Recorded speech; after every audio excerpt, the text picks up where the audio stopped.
भयं मृत्युनाशं याकारमीशं विविधौषधीनां श्रीशैलेशदयावास्तं दीपत्यादिगुणार्णवं यदीन्द्रप्रमणं वन्दे रम्यजामात्रं मुनिं लक्ष्मीनाथसमारम्भां नादयामुनमध्यमाम् अस्मदाचार्यपर्यन्तां ते गुरुपरम्परां यो नित्यमच्युतपदाम्बुजयुग्मरूप व्यामोहस्तदचराणि गृहाय मेने अस्मद्गुरो भगवतोषधैकसिन्धो रामानुजस्य शरणं शरणं प्रपद्ये मातापिता युवदयस्तनया मूर्तिः सर्वं यदेव नियमेन मदन्वयानाम् आद्यस्य न कुलपदे बहुलाभिरामम् श्रीमत्ततङ्ग्रियुगलं प्रणमामि नूतन भूतं सरच महदाद्वयपट्टनाद श्रीभक्तिसारकुलशेखर योगिभागान् भक्ताङ्घ्रिवेणुं परहालयतीन्द्रमिश्रान् श्रीमत्पराङ्कुशमुनिं प्रणतोऽस्मि नित्यं गुरुमुखमनदीद्य प्रागुवेदानुशेषात् नरपरिसुष्टुं शुल्कमादातुकामर स्वचुरममरवन्द्यं रङ्गनाथस्य साक्षात् द्विजकुलतिलकं तं विष्णुचित्तं नमामि மின்னாத்தடமதில் சூழ்வெள்ளி குட்டூரென்றுருவான் சொன்னார் கடற்கமரம் சூழினோம் உன்னால் கிளியருத்தான் என்றுரைத்தோம் கீழ்மையினிச் சேரும் வழியுறுத்தோம் வெஞ்சவே வந்து பாண்டியன் கொண்டாடப்பட்ட பிரான் வந்தான் என்று ஈண்டிய சங்கம் எடுத்துத வேண்டிய வேதங்கள் ஓடி விரைந்து கிழியலுத்தான் பாதங்கள் யாவுடைய பற்று பல்லாண்டு பல்லாண்டு பல்லாயிரத்தாண்டு பல கோடி நூறாயிரம் மல்லாண்டோ மணிவண்ணா சேவடி செவ்வி திருக்காப்பு அடியோ மோடும் நின்னோடும் பிரிவின்றியாயிரம் பல்லாண்டு வடிவாய் நின்பல மார்களில் வாழ்கின்ற மங்கையும் பல்லாண்டு வடிவா சோதிவள துறையும் சுடராழியும் பல்லாண்டு படைபோர் ஊக்கும் முழங்கும் அப்பாண்டு சன்னியமும் பல்லாண்டு பல்லாண்டு பல்லாண்டு பல்லாயிரத்தாண்டு பல கோடி நூறாயிரம் மல்லாண்டோ மணிவண்ணாமும் சேவடி செல்லித்திருக்காப்பு அடியோ மோடும் நின்னோடும் பிரிவின்றி ஆயிரம் பல்லாண்டு வடிவாய் நின்வளமார்மேல் வாழ்கின்ற மங்கையும் பல்லாண்டு வடிவா சோதி வளத்துறையும் சுடராழியும் பல்லாண்டு கடைபோர் குமுழனும் அப்பாஞ்ச சத்தியமும் பல்லாண்டு पूजन्तं राम रामेति मधुरं मधुराक्षरम् आहूय कविता साकां वन्दे वाल्मीकिकोकिलं वाल्मीकेर्मुनिसिंहस्य कवितावनचारिणः शृण्वन् रामकथानाथं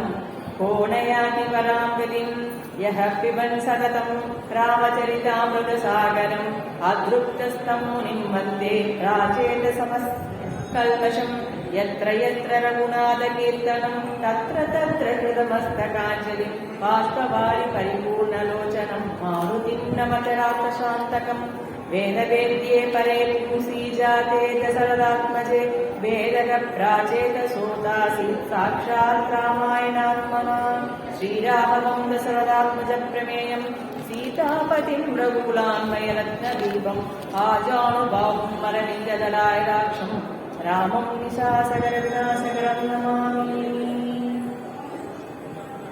காரமடை ஸ்ரீ அரங்கநாத சுவாமியினுடைய அனுகிரகத்தால நம்ம தொடர் சொற்பொழிவா ராமாயணத்தில் ஆயுர்வேதம் அப்படின்ற தலைப்பில் 3வது முறையா பேசுறோம். இங்க இப்படி ஒரு வாய்ப்பு எங்களுடைய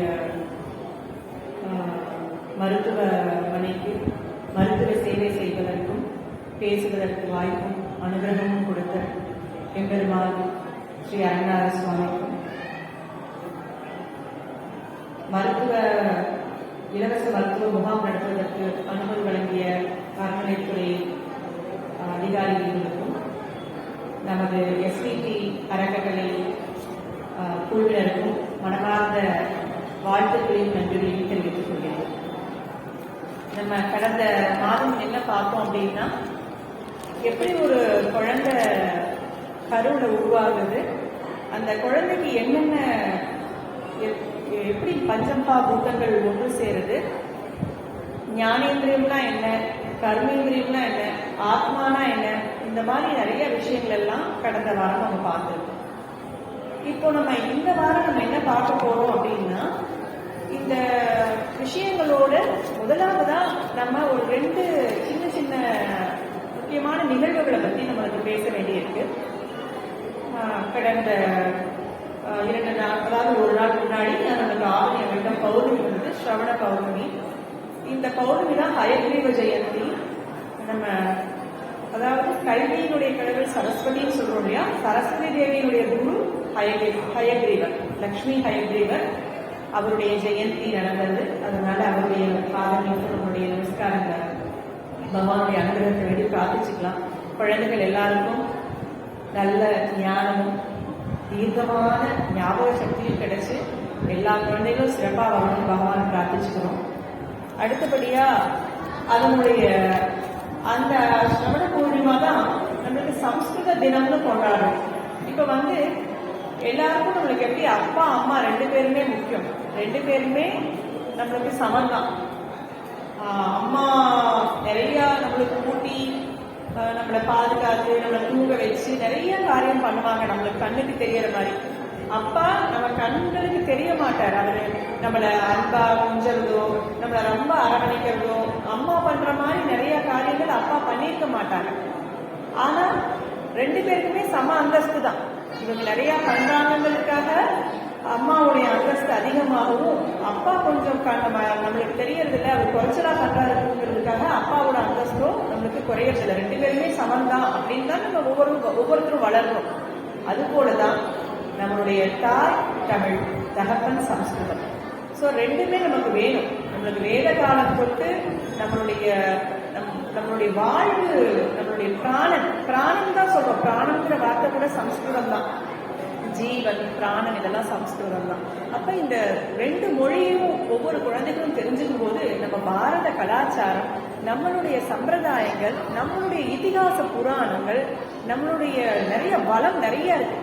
என்ன வளம் இல்லை இந்த திருநாட்டில் இயற்கையை ஏற்க வேண்டும், அயல் நாட்டில் மகாகவி சுப்பிரமணிய பாரதியார் சொன்ன மாதிரி நம்ம கிட்ட இல்லாததே இல்லை. எல்லா வான சாஸ்திரம் இருக்கு, ஷிப் மெரைன் என்ஜினியரிங் இருக்கு, நம்மளுக்கு எல்லாமே நம்ம கிட்ட இருக்கு. நம்ம கிட்ட இருந்துதான் ஒவ்வொரு மருத்துவம் கூட, இந்த மருத்துவம் ஆயுர்வேத மருத்துவத்திலிருந்து தான் நம்ம மருத்துவத்தை எடுத்துட்டு போய் தான் அயல் நாட்டினர் வந்து அலோபதி மாடர்ன் மெடிசன் இதிலிருந்து அவங்க தெரிஞ்சுக்கிட்டு அதை அவங்க வேற மாதிரி ரூபம் பண்ணிக்கிட்டாங்க. அவ்வளவுதான். அந்த மாதிரி ஒவ்வொரு விஷயங்களும் நம்ம கிட்ட, இந்த பாரதங்கிறது ஒரு விசாலமான விஷயம். இந்த பாரதத்தில் இல்லாத பொக்கிஷங்களே இல்லை. இங்கிருந்து எடுத்துட்டு போய் அதை அவங்கவுங்களுக்கு தகுந்த மாதிரி, இப்போ ஒரு காய்கறி இருக்கு, நம்ம கடையில இருந்து எடுத்துட்டு வரோம், எல்லாரும் ஒரே மாதிரி சமைக்கிறது இல்லையே, அவங்கவுங்களுக்கு பிடிச்ச மாதிரி நம்ம சமைக்கிறோம். அது போல அவங்கவுங்களுக்கு தெரிஞ்ச மாதிரி அதை வடிவமைச்சுக்கிறாங்க. ஸோ நமக்கு நாலேஜ் ரொம்ப முக்கியம். குழந்தைகளுக்கு சம்ஸ்கிருத ஞானம் ரொம்ப அவசியம். குழந்தைகள் எல்லாருக்குமே நீங்க சம்ஸ்கிருதம் படிக்கிறதுக்கு ஒரு வாய்ப்பை ஏற்படுத்தி கொடுக்கணும். அப்படி ஏற்படுத்தும் போது ஒவ்வொன்றையும் ஆழமா தெரிஞ்சுக்குவாங்க. சம்ஸ்கிருதம் வந்து எப்படின்னா, நம்ம வந்து அதை பெருமையா நம்ம பார்க்கறதோ அதை அனுபவிக்கிறதுக்கும் அப்பாற்பட்டு வெளிநாட்டவர்கள் சொல்கிறார்கள், ஜெர்மனி இதெல்லாம் கம்ப்யூட்டர் கோடிங்க்கு, சாஃப்ட்வேருக்கு எல்லாமே சம்ஸ்கிருதம் ரொம்ப உதவியா இருக்கு. அது மாதிரி ஒரு ஈஸி லாங்குவேஜ் கிடையாதுன்னு சொல்றாங்க. ஸோ வருங்காலம் சம்ஸ்கிருதத்தை சார்ந்து உலகமே திரும்பிடும். இப்ப எப்படி உலகம் வந்து நம்மளுடைய ஆயுர்வேத மருத்துவத்திற்காக நம்மளுடைய மூலிகை மருத்துவத்தின் பக்கம் திரும்பி எப்படி நம்ம ஈஸியா சாப்பிட்டு சைடு எஃபெக்ட்ஸ் இல்லாம நம்மளை குணப்படுத்திக்கலாம் அப்படின்னு ஒவ்வொரு நாட்டவர்களும் யோசிச்சு பண்ணிக்கிறாங்க. அது போல நம்ம கொஞ்ச நாள் கழிச்சு அவங்கெல்லாம் சம்ஸ்கிருதம் படிச்சுட்டு, எத்தனை வெளிநாடு ஸ்கூல்ஸ்ல சம்ஸ்கிருதம் இருக்கு, அந்த சம்ஸ்கிருதத்தை அவங்கெல்லாம் வந்து நித்திய படிக்க அவங்களுடைய வகுப்புகள்ல வச்சிருக்காங்க. ஸோ நம்ம குழந்தைகளுக்கும் சம்ஸ்கிருதம் போய் சேரணும். அதுக்குண்டான முயற்சியை, இந்த சப்தம் என்னுடைய குரல் கேட்டு யாருக்காதுலாம் விழுந்ததோ அவங்க எல்லாரும் ஒரு முயற்சி பண்ணணும்னு பிரார்த்திச்சுக்கிறேன். சம்ஸ்கிருத தினம் கொண்டாடினாங்க கோவை மாநகரத்தில். சம்ஸ்கிருத பாரதிங்கிற இயக்கம் சம்ஸ்கிருத தினம் கொண்டாடினாங்க. நிறைய குழந்தைகள் கலந்து கொண்டார்கள். ஸோ நம்ம அடுத்த வருஷம் நம்ம காரமடை அரங்கநாத சுவாமி கோயிலையும் அப்படி ஒரு விழாவை ஏற்படுத்தணும். சம்ஸ்கிருதம் படிக்கணும்னு குழந்தைகள் ஆசைப்பட்டா நம்ம கோவிலில் நடத்துறதுக்கு அனுமதி கிடைச்சா நமக்கு அதுக்குண்டான ஏற்பாடையும் நம்ம பண்ணி தருவோம் அப்படின்னு இந்த நேரத்தில் நம்ம தெரிவிச்சுக்கிறோம். அடுத்தது பார்த்தீங்கன்னா, நம்ம 75ஆம் ஆண்டு சுதந்திர தின விழா கொண்டாடிக்கிட்டு இருக்கோம். வீடுதோறும் தேசிய கொடி எல்லாரும் ஏற்றிருக்கீங்கன்னு நினைக்கிறேன். எல்லாரும் தேசிய கொடி ஏற்றவில்லை என்றால் நாளை அதிகாலை எல்லாருமே நம்ம வீட்டில் தேசிய கொடி ஏற்றுங்க. நம்ம நாட்டை நம்ம கௌரவிக்காம யார் கௌரவிப்பாங்க?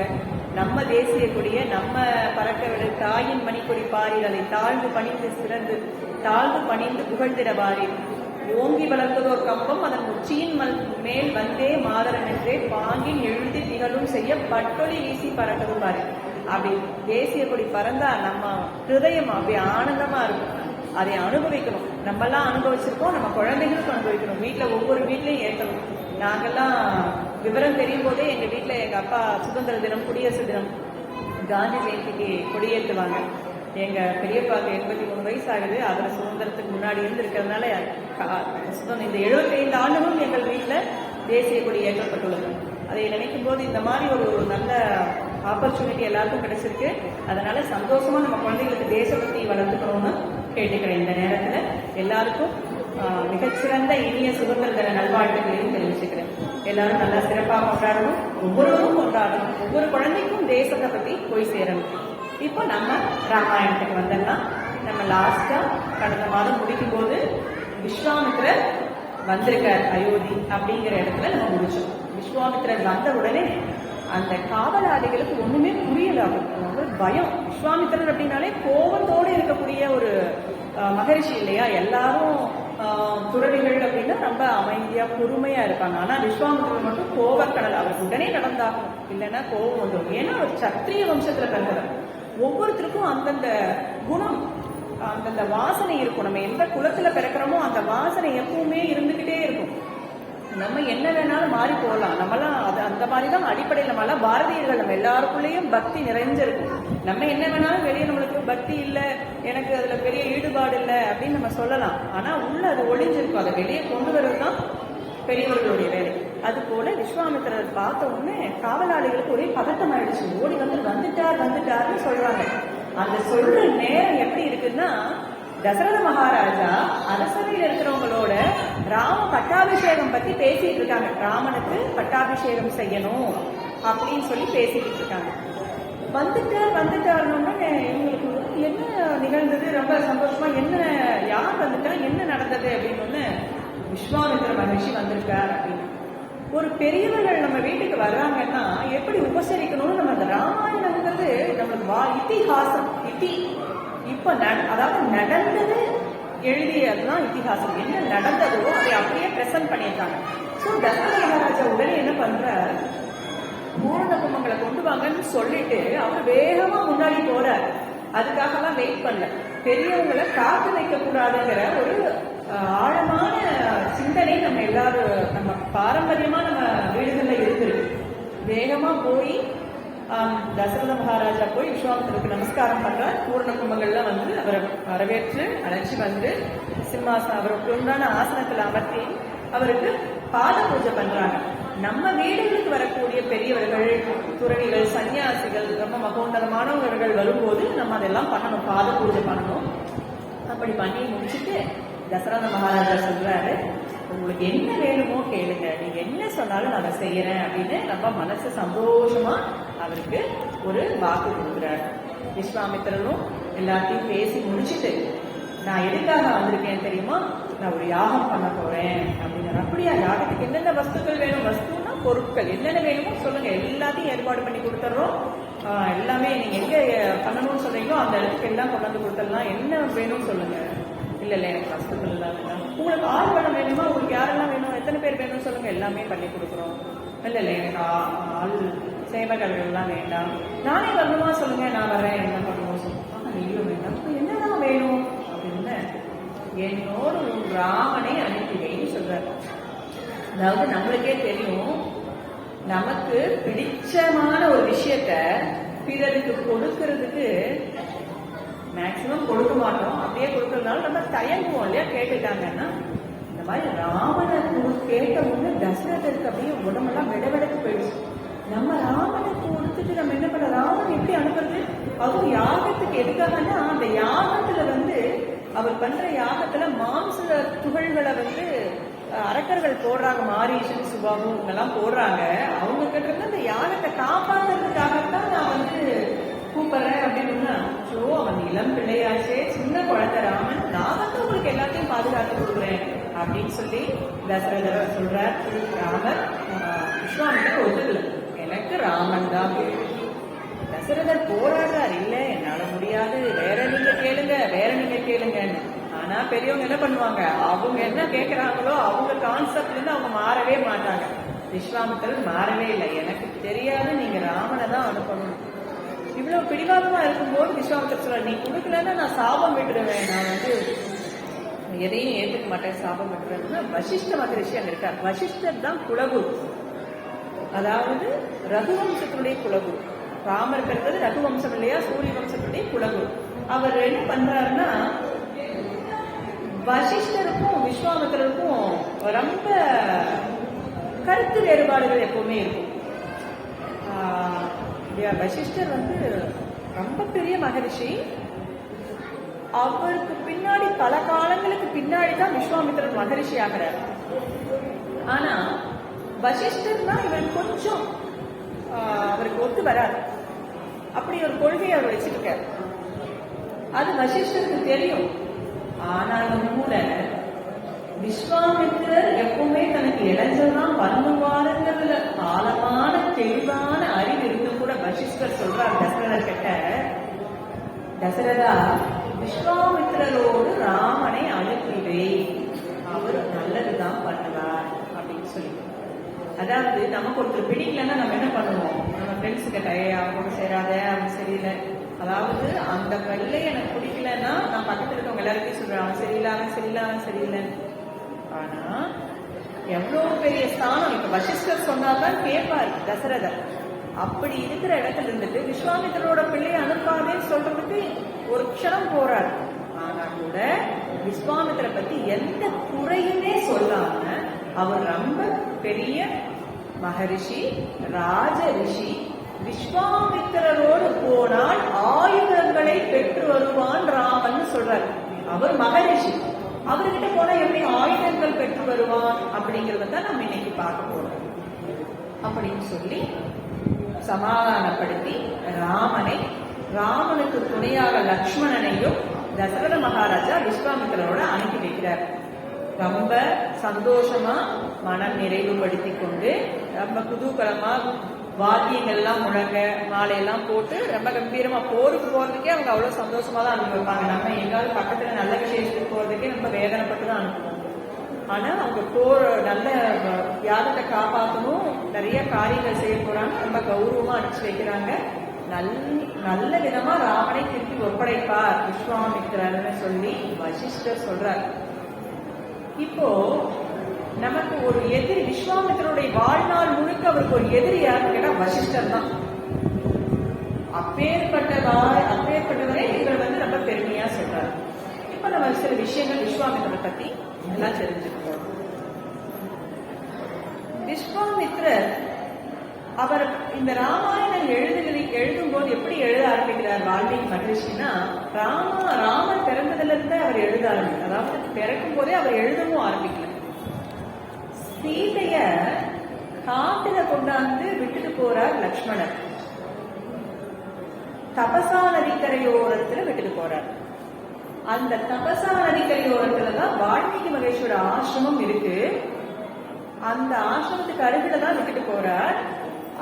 அப்ப வந்து வால்மீகி மகரிஷி சீதைய பார்த்து அழைச்சிட்டு போய் என்னம்மா நடந்ததுன்னு சீதை சொல்றாங்க, நான் இப்படி எல்லாம் வாழ்ந்தேன், இப்படி எல்லாம் கஷ்டப்பட்டேன், மீண்டும் என்ன காட்டுல கொண்டு விட்டுட்டாங்க, இங்கேயே இருக்கலாம் அப்படின்னு சொல்லி சொல்றாங்க. எப்படி வால்மீகி மகரிஷிக்கும் சீதா மாதாவுக்கும் என்ன சம்பந்தம் அப்படின்னா, சீதா மாதா பூமியில இருந்து பிறந்தவங்க இல்லையா, பூமியோட சம்பந்தப்பட்டது. வால்மீகி மகரிஷியும் அப்படித்தான். வல்மீகம் புற்று இருக்கு இல்லையா, புற்றுல இருந்து வந்தவர் தான் வால்மீகி. அதனால புற்று வந்து பூமி தாய்க்கு காதுகள் போல. அப்ப பூமி தாயோட சம்பந்தப்பட்டவங்க தான் ரெண்டு பேரும். அதனால சகோதரனாவோ பிதாஸ்தானத்திலேயோ பிதாவுடைய உறவாவோ நீ என்ன நினைச்சிட்டு நம்ம ஆசிரமத்திலேயே இருக்கலாம் அப்படின்னு சொல்லி சீதைய, கர்ப்பவதியான சீதைய அவர் அனுசரணம் பண்ணி அந்த ஆசிரமத்துல இருக்காங்க. அப்பதான் அவர் நினைக்கிறாரு வால்மீகி மகிழ்ச்சி, எவ்வளவு அவரும் கேள்விப்பட்டிருக்காரு. ராமன்னா உயர்வானவர்கள்லாம் கேள்விப்பட்டிருக்காரு. ஏன்னா ராமநாமம் சொல்லிட்டு அவர் துறவி ஆகிறார். வால்மீகி பத்தி எல்லாருக்கும் தெரிஞ்சிருக்கும் அப்படின்னு நினைக்கிறேன். அவர் ஒரு திருடனா இருந்து மாறினவர்.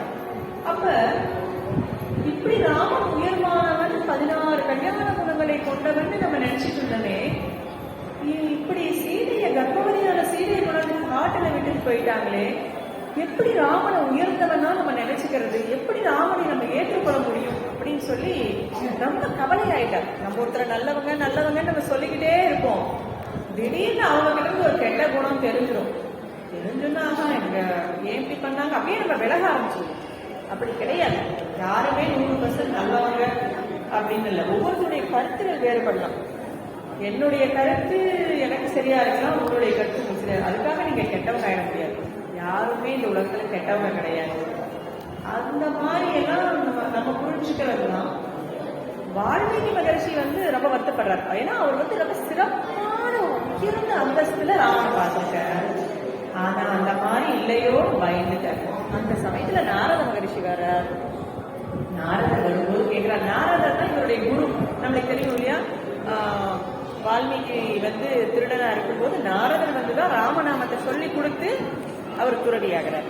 அப்ப நாரதர் வந்துதான் குருவாச்சு. அவர்கிட்ட கேட்கிறாரு, ஏன் நமக்கு இப்படி ராமனைத்தான் உயர்வான நான் நினைச்சிருந்தேன், அவரு கூட இந்த கல்யாண குணங்கள் 16 கல்யாண குணங்கள் இல்லையே அப்படின்னு சொல்லும் போது நாரதர் சொல்றார், இப்பவும் 16 கல்யாண குணங்கள் பூர்ணத்துவமாக பெற்றவர் ராமன் ஒருவனே அப்படிங்கிறத பதிவு பண்றார் நாரதர். அப்படியா எப்படி அப்படின்னு அதுக்கு உண்டான பதிலா அப்புறம்தான் சீதை கிட்ட எல்லா விஷயங்களும் தெரிஞ்சுக்கிறதுக்கும் போறார். நாரதருடைய அனுகிரகத்தால் பிரம்மதேவன் தோன்றுகிறார். 16 கல்யாண குணங்களோடு இப்பவும் ராமர் இருப்பதை ஊர்ஜிதப்படுத்துவதற்காக அவரை பற்றி எழுதணும், அப்பதான் தெரியுங்கிறதுக்காக ராமாயணம் எழுத ஆரம்பிக்கிறார். அதுக்கு பிரம்மா அனுகிரகம் பண்றார். பிரம்மா அனுகிரகம் பண்ணும்போது பிரம்மாவுடைய மனைவி யாரு? சரஸ்வதி மாதா. அவங்களுக்கு போலவே காயத்ரி தேவியும் பிரம்மாவுடைய மனைவியாக கருதப்படுகிறார்கள்.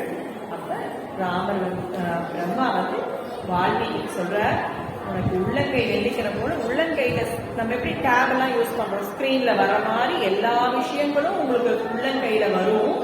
அதை பார்த்து நீங்க ராமனுடைய காவியத்தை எழுதுங்க. அப்ப ராமன் எவ்வளவு உத்தமமானவங்கிறது அதுல இருந்து ஒவ்வொரு ரகசியம், அதாவது மக்களுக்கு தெரிஞ்ச விஷயமும் சரி, ரகசியமான விஷயங்களும் கூட உங்களுக்கு அந்த ஸ்கிரீன்ல தெரியும், இந்த உள்ளங்கையில தெரியும், அதை பார்த்து எழுதுங்க அப்படின்னு சொல்லி பிரம்மா ஆர்டர் பண்ற. அப்ப அவரோடு வந்திருந்த காயத்ரி தேவி அந்த ராமாயணத்துக்குள்ளேயே நானும் இருப்பேன், கண்டிப்பா நானும் இருப்பேன்னு சொல்லிட்டு கிளம்புறாங்க. ஒவ்வொரு செய்யுள் நம்ம குரல் நடையெல்லாம் எழுதுவோம் இல்லையா. இப்ப திருக்குறள்னா ஒரு வரியில 4 எழுத்து மேல 4 சொல்லு மேல இருக்கும், கீழே 3 சொல்லு. சோ இந்த மாதிரி குரல், அதனாலதான் குரல் நடை. இந்த மாதிரி ஒவ்வொரு இலக்கண இதுபடி பார்க்கும்போது சந்தஸ் அப்படின்னு சொல்லிட்டு சமஸ்கிருதத்துல இருக்கு. அந்த சந்தஸ்ல இப்போ நம்ம விஷ்ணு சகஸ்ரநாமம் எல்லாரும் கேட்போம் இல்லைங்களா. விஷ்ணு சகஸ்ரநாமம் கேட்கறது நமக்கு அனுஷ்டுப் சந்தக முன்னாடியே வரும். அனுஷ்டுப் சந்தக அப்படின்னு சொல்லிட்டு வரும். அது அந்த இலக்கண மரபுப்படி பண்ணியிருக்காங்க அப்படின்னு சொல்லிட்டு. ஆனா ராமாயணத்திலும் அங்கங்க அனுஷ்டுப் சந்தஸ் யூஸ் பண்ணியிருக்காங்க. அத வடிவமைச்சு அந்த இலக்கண மரபுப்படி அவர் எழுதியிருக்கார். காயத்ரி அப்படிங்கிறது ஒரு சந்தஸ், அதுவும் ஒரு இலக்கண மரபு. அது எப்படி அப்படின்னா, ஒரு பதத்துல 4 சொல், 8 எழுத்துக்கள் இருக்கு.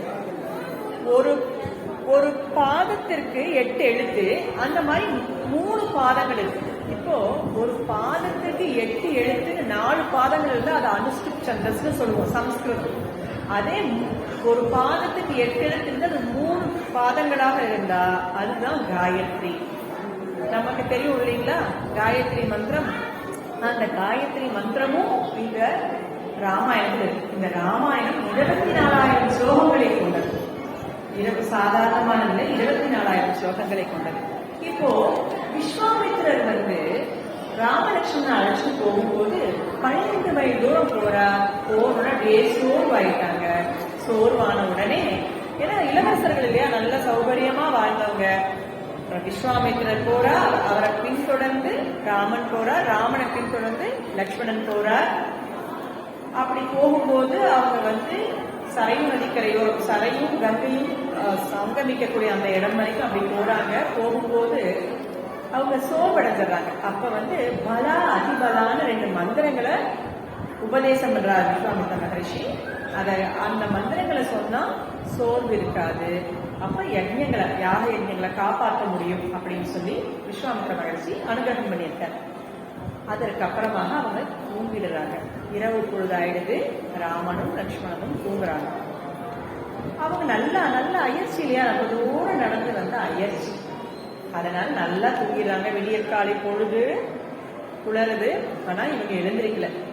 அப்ப விஸ்வாமித்திரர் என்ன பண்ற, கௌசல்யா சுப்ரஜா ராமா பூர்வா சந்தியா பிரவர்த்ததே புத்திஷ்ட நரசகுல அத்ரவ்யம் தெய்வமாத்மிகம்.